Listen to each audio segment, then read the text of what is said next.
Bismillahirrahmanirrahim. Assalamualaikum warahmatullahi wabarakatuh.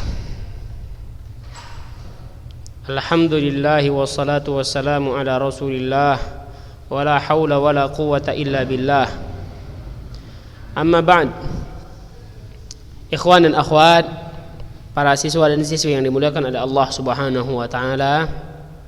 Alhamdulillah, puji dan syukur kita berikan hanya untuk Allah Subhanahu wa taala, yang mana hingga saat ini atas nikmat dan karunia dari Allah Subhanahu wa taala kita masih bisa menjalani kehidupan, dan kita masih bisa menjalani kehidupan tersebut di atas ketaatan kepada Allah, di antaranya menuntut ilmu. Ikhwan dan akhwat, siswa dan siswi yang semoga senantiasa dirahmati oleh Allah Subhanahu wa taala. Alhamdulillah, saat ini kita diberikan kesempatan pula untuk melanjutkan pelajaran kita, pelajaran fikih dengan Kitabut Taharah, yang mana kita sudah memulai pelajaran ini di sebelum liburan, dan sekarang akan kita lanjutkan kembali. Tayyib. Mari hadirkan jiwa dan raganya untuk memahami salah satu ilmu agama ini, terutama khususnya tentang Kitabut Taharah, yang mana taharah ini sangatlah penting dalam ibadah kita. Kalau salah taharah kita, maka berimbas kepada tidak diterimanya amalan kita, waliyadzubillah. Maka sia-sia orang yang mengamalkan amalan-amalannya, khususnya salat, namun taharahnya salah, sehingga menyebabkan amalannya itu tidak diterima oleh Allah Subhanahu wa taala. Tayyib. Perhatikan, sebelum kita lanjutkan pelajaran kita, Ustaz ulangi kembali bahwa kita membahas Kitabut Taharah, bab yang pertama, al-babul awal, tentang hukum taharah dan air.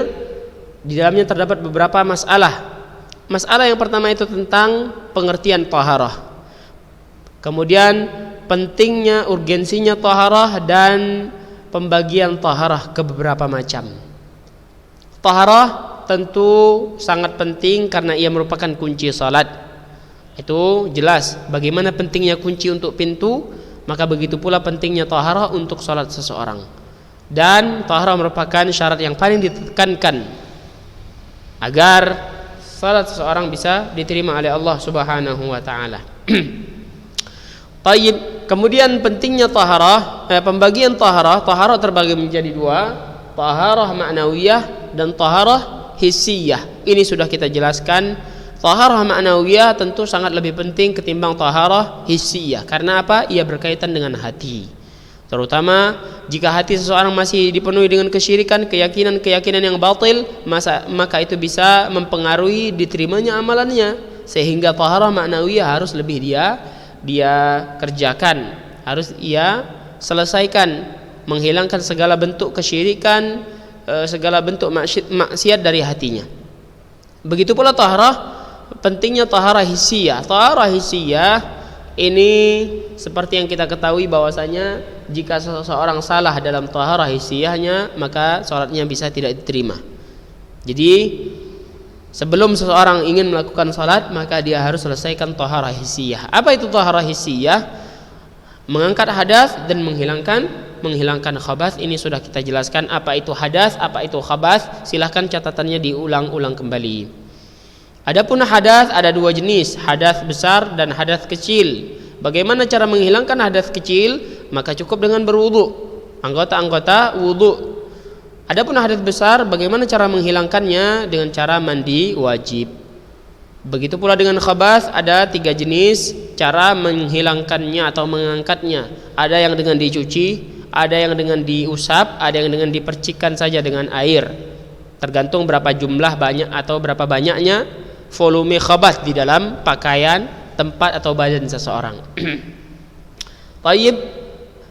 Sekarang kita masuk ke masalah kedua, al-mas'alatus tsaniyah. Mari perhatikan kitabnya. Kalau bisa kelas 10 sudah bisa membaca kitab Arab Gundul. Al-mas'alatus tsaniyah, al-ma'ul ladzi tahsulu bihi at-taharatu. Air yang bisa digunakan untuk taharah. Itu artinya. Dengarkan bacaannya kalau bisa, diikuti dan dikasih harokat kalau bisa. At-taharatu tahtaju ila syai'in yutatahharu bihi. Taharah itu membutuhkan sesuatu untuk dengannya bisa bersuci. Yuzalu bihin najisu, yang bisa mengangkat najis, menghilangkan najis, wa yurfa'u bihil hadatsu, dan bisa mengangkat hadas. Wa huwa alma, ia adalah air. Jadi air itu sangat penting untuk taharah. Wal ma'ul ladzi tahsulu bihi at-taharah huwal ma'ut tahur. Di sini digaris bawahi ya, al ma'u at-tahur. Al ma'ut tahur ini digaris bawahi. Air yang bisa digunakan untuk taharah adalah air yang suci lagi mensucikan. Itu maksudnya al-ma'ut tahur, artinya adalah suci lagi mensucikan. Ini di penjelasannya. Wa huwa at-tahir fi dzatihi al-mutahhir li ghairihi. Dia adalah air yang suci, zatnya suci, al-mutahhir li ghairihi, dan bisa juga mensucikan. Bagaimana bentuk air tersebut? Wa huwal baqi ala asli khilqatihi. Ialah air yang masih dalam kondisi aslinya. Air yang suci lagi mensucikan adalah air yang masih dengan sifat aslinya. Ai ala sifatihi allati khuliqa 'alaiha, dengan sifat dasar yang Allah Subhanahu wa taala ciptakan air tersebut. Sawaun kana nazilan minas sama, bisa saja air tersebut turun dari langit, kal matari wa dhaubi thuluji wal baradi, seperti hujan, kemudian lelehan salju,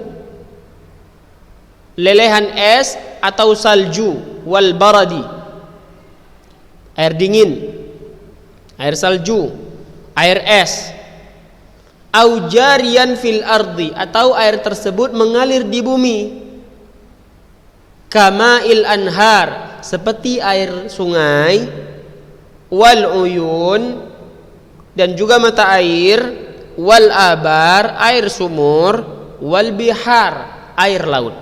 Itu adalah jenis-jenis air yang bisa digunakan untuk taharah dan masih dalam sifat aslinya. Sebagaimana Allah Subhanahu wa taala ciptakan air hujan, salju, air es, kemudian air sungai, mata air, sumur-sumur, dan air laut. Apa dalilnya? Dalilnya Allah Subhanahu wa taala berfirman, wa yunazzilu 'alaikum minas sama'i ma'an liyutahhirakum bihi. Ini dalil bahwasanya Allah Subhanahu wa taala turunkan air hujan, air dari langit agar digunakan untuk bersuci, agar bisa digunakan untuk bersuci, untuk taharah. Allah taala berfirman, dan ia turunkan untuk kalian dari langit air untuk agar kalian pakai untuk bersuci, agar kalian memakainya untuk bersuci. Itu dalil pertama. Kemudian Allah Ta'ala berfirman juga dalam ayat lain, wa anzalna minas sama'i ma'an tahura. Ini dia tadi, ma'an tahur. Dan kami turunkan dari langit air yang suci lagi mensucikan. Maksudnya adalah air hujan bisa digunakan untuk taharah. Nabi sallallahu alaihi wasallam juga bersabda dalam hadisnya, Allahumma ghsilni min khatayaya bil ma'i wal thalji wal baradi. Ya Allah, sucikanlah aku, bersihkanlah aku dari dosa-dosaku dengan air, maksudnya air hujan, wal thalj, kemudian salju, wal barad, air es atau air dingin. Waliqaulihi sallallahu alaihi wasallam, dan Nabi sallallahu alaihi wasallam juga bersabda tentang air laut, an ma'il bahri, tentang air laut. Bahwasanya air laut itu suci dan bisa digunakan untuk bersuci, dan karena ia bisa mensucikan. Huwa tahuru ma'uhu al-hillu maitatuhu. Air laut adalah airnya suci dan bisa digunakan untuk bersuci. Al-hillu maitatuhu, yang halal bangkainya. Bangkai laut itu halal untuk dimakan. Jelas? Tayyib, kita lanjutkan pembahasan berikutnya, poin berikutnya. Setelah kita mengetahui bahwasanya air-air yang bisa digunakan untuk air-air yang suci lagi mensucikan ada 7 macam. Al-matar, dzawbis thuluj wal barad, al-ma'ul anhar, al-uyun, al-abar, al-bihar. Ini 7 jenis. Bahwasanya air tersebut masih dalam sifat aslinya sebagaimana Allah ciptakan, yaitu suci lagi mensucikan. Poin berikutnya, wala tahsulu taharatu bima'in ghairil ma'. Taharah tidak bisa diperoleh dengan cairan selain air. Ini penting, tulis poin keduanya. Setelah poin pertama tentang air-air yang bisa digunakan untuk taharah beserta dalilnya, poin berikutnya adalah bahwa cairan selain air tidak bisa digunakan untuk bersuci. Contohnya apa cairan selain air? Seperti kal khalli, cuka, wal benzin, bensin, minyak. Nah, ini cairan seluruhnya nih. Wal asir, jus, wal laimun, air perasan lemon. Ini seluruhnya berbentuk cairan namun tidak bisa digunakan untuk taharah. Wa ma syabaha dzalik, dan yang menyerupai cairan-cairan tersebut. Contohnya apa? Banyak. Air kelapa, air kopi, teh, banyak. Liqaulihi ta'ala, karena firman Allah Ta'ala yang menyebutkan bahwasanya cairan tersebut tidak bisa digunakan untuk bersuci.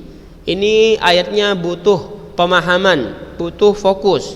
Allah Ta'ala berfirman, falam tajidu ma'an fatayammamu sa'idan thayyiban.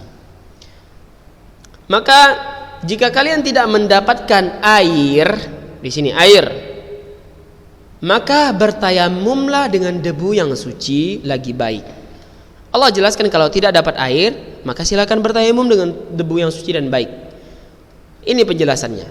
Falau kanatit taharah, jika sekiranya taharah tahsulu bima'in ghairil ma', bisa diperoleh dengan cairan selain air, la nuqila adimul ma'i ilaihi, pasti atau niscaya orang yang tidak mendapatkan air akan diarahkan kepada cairan-cairan tersebut. Faham? Perhatikan, Allah Ta'ala katakan jika tidak dapat air, Allah arahkan kemana? Allah arahkan kepada debu yang suci, ya, maksudnya bertayamum. Nah, sekiranya kalau menggunakan cairan selain air bisa, niscaya Allah akan arahkan orang-orang yang tidak mendapatkan air kepada cairan-cairan selain air, dan tidak diarahkan kepada debu yang suci atau kepada tanah. Itulah dalil yang menyebutkan bahwasanya cairan selain air apapun bentuknya tidak bisa digunakan untuk taharah. Ya, fahami itu. Itu dalilnya. Wadih? Jelas sampai di sini? Jadi poin-poin di masalah kedua ini, poin pertama jenis-jenis air yang bisa digunakan taharah ada berapa? Tulis jenis-jenisnya dan dalil, salah satu dalilnya ditulis. Kemudian poin kedua bahwasanya taharah tidak bisa menggunakan cairan selain air. Apapun bentuknya, apapun jenisnya, bisa itu cuka ataupun bensin, jus atau dan lain sebagainya. Tidak bisa digunakan untuk taharah.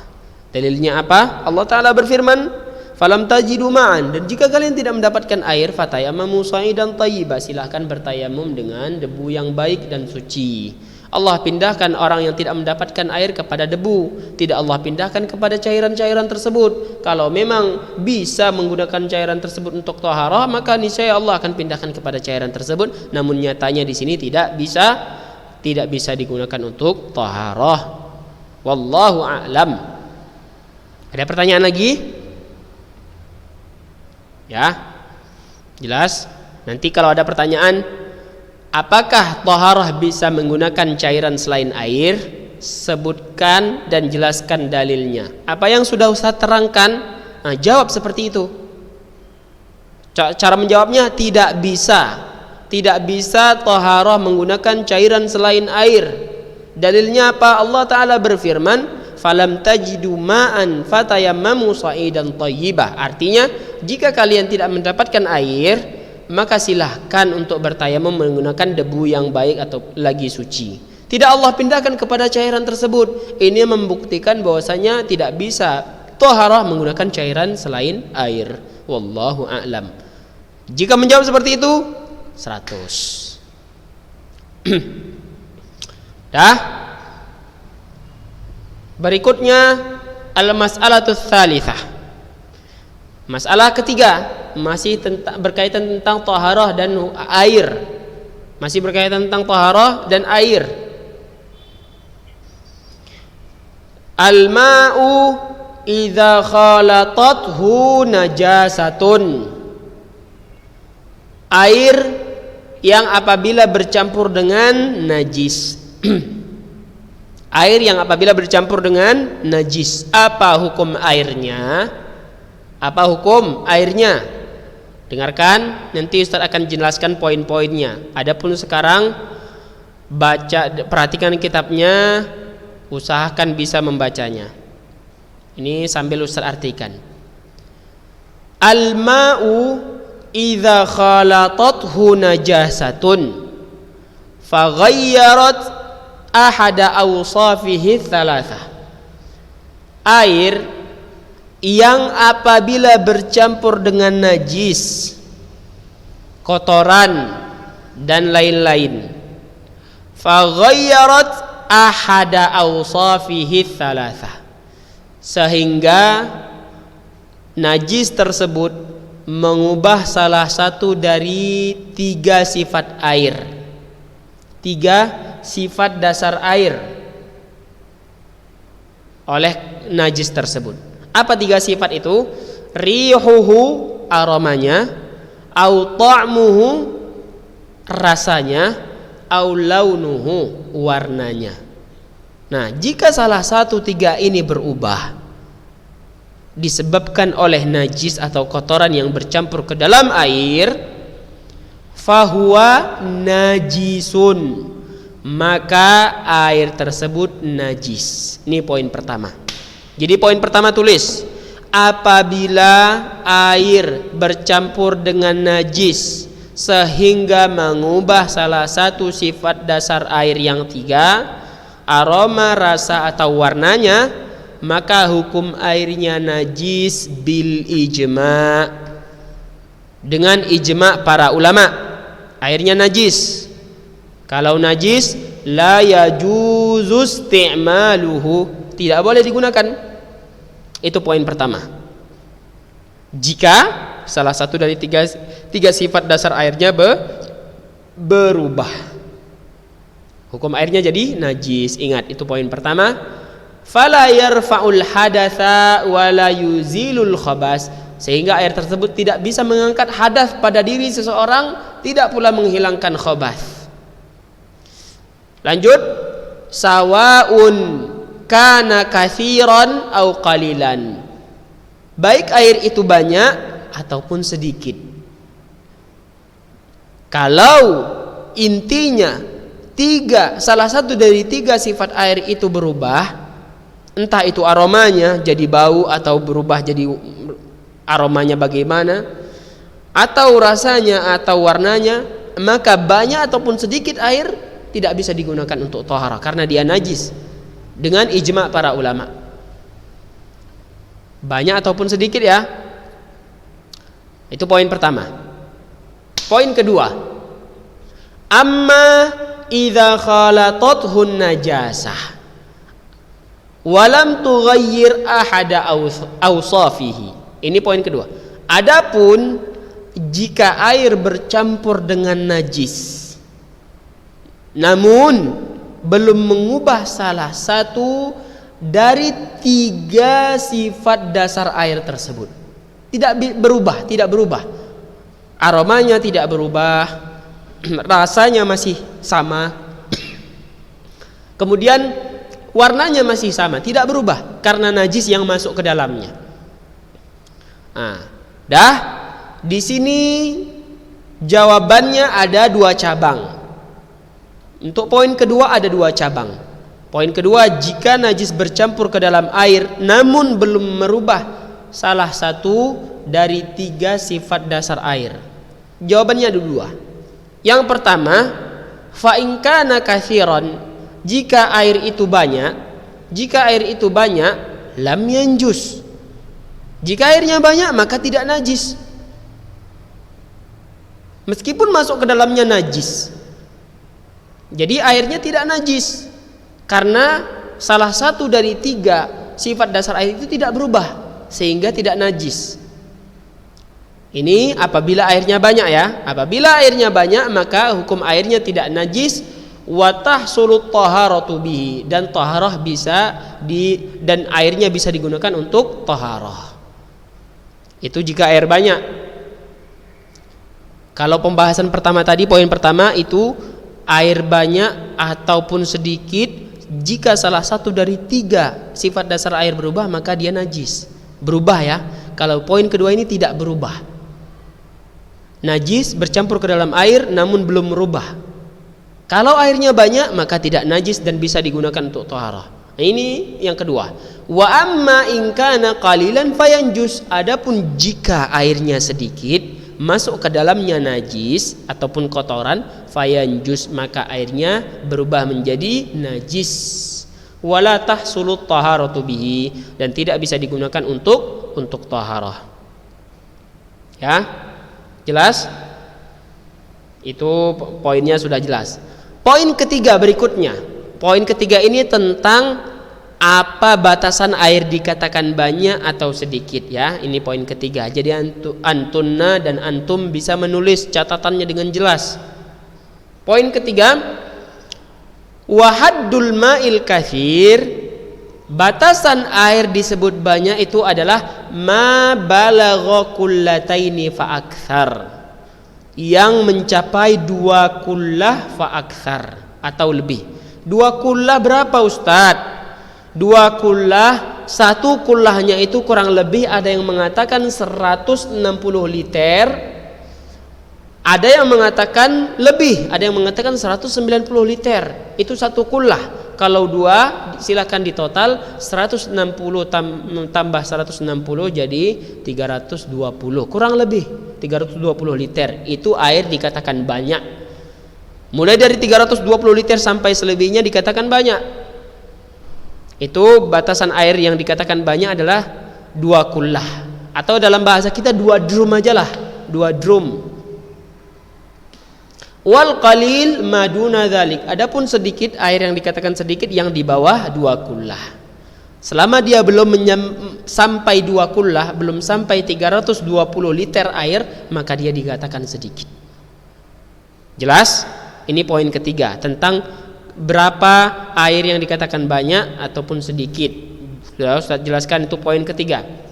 Adapun setelahnya dalilnya. Wad dalil ala dzalika haditsu Abi Sa'id Al-Khudri radhiyallahu anhu, qala Rasulullah sallallahu alaihi wasallam, bahwasanya Nabi sallallahu alaihi wasallam bersabda, innal ma'a tahurun la yunajjisuhu syai', sesungguhnya air itu suci lagi mensucikan, tidak bisa berubah menjadi najis oleh sesuatu. Maksudnya apa? Jika sampai 2 kullah.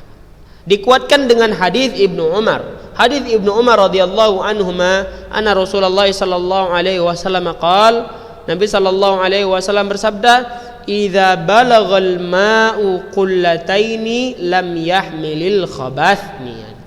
Jika airnya itu sampai 2 kullah, lam yahmilil khabath, maka air tersebut tidak akan membawa kotoran apapun. Maksudnya bisa digunakan untuk bersuci. Jelas? Ustaz terasa itu jelas poin-poinnya di setiap masalah. Antum dan antuna perlu mencatat serapi mungkin agar mudah untuk mengingatnya. Ya.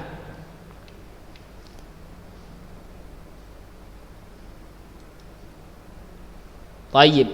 Sampai di sini ada pertanyaan?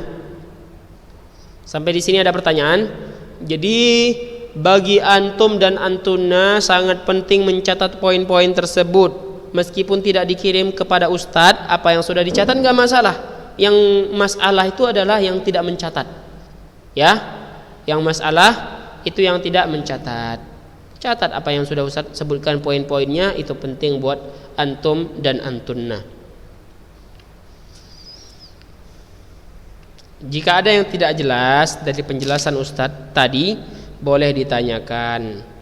Apa maksudnya Ustaz? Silahkan di WA Ustaz ya.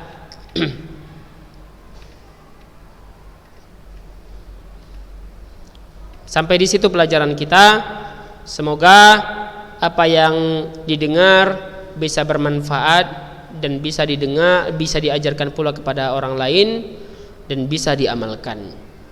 Kita berdoa kepada Allah Subhanahu wa taala, nas'alullah taala an yarzuqana ilman nafi'an wa rizqan thayyiban wa amalan mutaqabbala. Semoga Allah Subhanahu wa taala berikan kita rezeki ilmu yang bermanfaat, kemudian rezeki yang baik dan amalan yang kita lakukan berupa ibadah-ibadah, kebaikan-kebaikan itu diterima di sisi Allah Subhanahu wa taala. Wa na'udzubillahi min ilmin la yanfa'. Dan kita berlindung kepada Allah dari ilmu yang tidak bermanfaat, wa qalbin la yakhsha, dari hati yang tidak bisa khusyuk, wa nafsin la tashba', dari jiwa yang tidak pernah kenyang, puas, wa min da'watin la yustajabu laha, dari doa yang tidak diijabah oleh Allah Subhanahu wa taala. Kita tutup dengan doa kafaratul majlis. Subhanakallahumma wa bihamdika asyhadu an la ilaha illa anta astaghfiruka wa atubu ilaik. Assalamualaikum warahmatullahi wabarakatuh.